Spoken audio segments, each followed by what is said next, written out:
Hello everyone, welcome to commerce studies. Guys, इस video में हम ये डिस्कस करेंगे कि जो just in time inventory system है उसके बारे में हम डिस्कस करेंगे। और जो ये टॉपिक है ये प्रोडक्शन एंड ऑपरेशंस मैनेजमेंट का जो आपका सब्जेक्ट है उसमें एक चैप्टर है इन्वेंट्री मैनेजमेंट, उसमें से ये टॉपिक है और ये काफ़ी इंपॉर्टेंट है। कई बार 5 मार्क्स में आपको प्रोडक्शन ऑपरेशंस में मैनेजमेंट में पूछा जाता है, तो इसको हम डिस्कस करेंगे। गाइस, ये वीडियो मैं बहुत शॉर्ट रखूँगी ताकि आपको इसका मीनिंग क्लियर हो जाए, ठीक है। ज़्यादा हम इसको डिटेल में नहीं करेंगे, 5 मार्क्स के लिए है तो इसका मीनिंग करेंगे। तो सबसे पहले मैं आपको बताऊंगी कि ये जो जस्ट इन टाइम सिस्टम है ये फर्स्ट टाइम हेनरी फोर्ड ने 1923 में दिया था और इसने अपनी बुक में इसको मेंशन किया था। फिर उसके बाद क्या हुआ कि इसका मेन क्रेडिट है ना टोयोटा कॉर्पोरेशन को जाता है, क्योंकि उन्होंने इस सिस्टम को अडॉप्ट किया, इस सिस्टम पे वर्क किया। और जस्ट इन टाइम सिस्टम कैसे होता है, जैसे आपको नेम से ही क्लियर हो रहा है कि जस्ट इन टाइम, जब आपको रिक्वायरमेंट है उस टाइम ऑर्डर कर देना, ठीक है, उसी टाइम इन्वेंट्री को मंगवाना।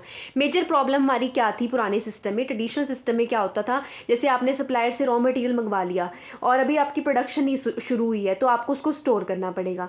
फिर आप स्टोर करोगे, जब प्रोडक्शन शुरू होगी प्लांट में लेके जाओगे, फिर उसके बाद में फिर स्टोर करना पड़ेगा। तो ये बहुत सारी स्टोरेज की इशू आ रहा था और हमारी कॉस्ट इंक्रीज हो रही थी कि जब अभी हमें जैसे चाहिए ही नहीं अभी मटीरियल तो हम पहले क्यों मंगवा के रखें, ठीक है। तो ये प्रॉब्लम आ रही थी। फिर मॉडर्न सिस्टम आया just in time. Modern system में क्या था कि जैसे सप्लायर है, प्लांट है, ये ऐसे आपने इसमें कोई स्टोरेज नहीं है। जैसे देखो अभी हमने प्रोडक्शन करनी है, अभी हमें कस्टमर से ऑर्डर मिला है तो हम साथ ही सप्लायर्स को ऑर्डर कर देंगे, वो हमें रॉ मटेरियल दे देगा, कोई स्टोरेज नहीं होगी, सीधा प्लांट में जाएगा। प्रोडक्ट जो आपका रॉ मटेरियल है प्लांट से सीधा होलसेलर के पास जाएगा, होलसेलर से सीधा प्रोडक्शन होने के बाद होलसेलर, होलसेलर से सीधा रिटेलर और सीधा ये हमारा किसके पास चला जाएगा, कस्टमर के पास। तो इट मीन्स हमारी इन बिटवीन कोई स्टोरेज नहीं होगी तो हमारी कॉस्ट भी कम हो जाएगी, ठीक है। तो इसका फ़ायदा होता था जस्ट इन टाइम सिस्टम का।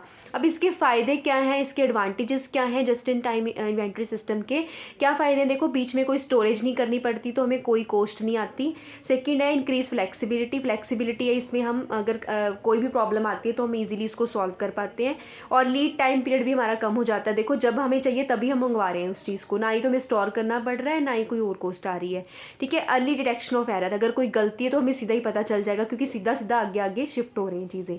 लेस चांस ऑफ एब्सुलेंस, कोई क्योंकि हम देखो टेक्नोलॉजी को सीधा, कोई भी चीज़ हमने रॉ मटेरियल मंगवाया तो टेक्नोलॉजी चेंज होने के चांसेस भी नहीं है। सीधा यहाँ से जैसे आज मेरे को कोई प्रोडक्शन करनी है तो आज ही मैंने रॉ मटेरियल मंगवाया, ठीक है। तो मेरे को कोई उसकी ये ऐसी कोई प्रॉब्लम नहीं आएगी कि फ्यूचर में टेक्नोलॉजी चेंज हो जाएगी या मैंने जो चीज़ मंगवाई है वो मेरी अभी आने वाले टाइम पे उसकी वैल्यू नहीं रहेगी, तो ऐसी कोई प्रॉब्लम नहीं आती।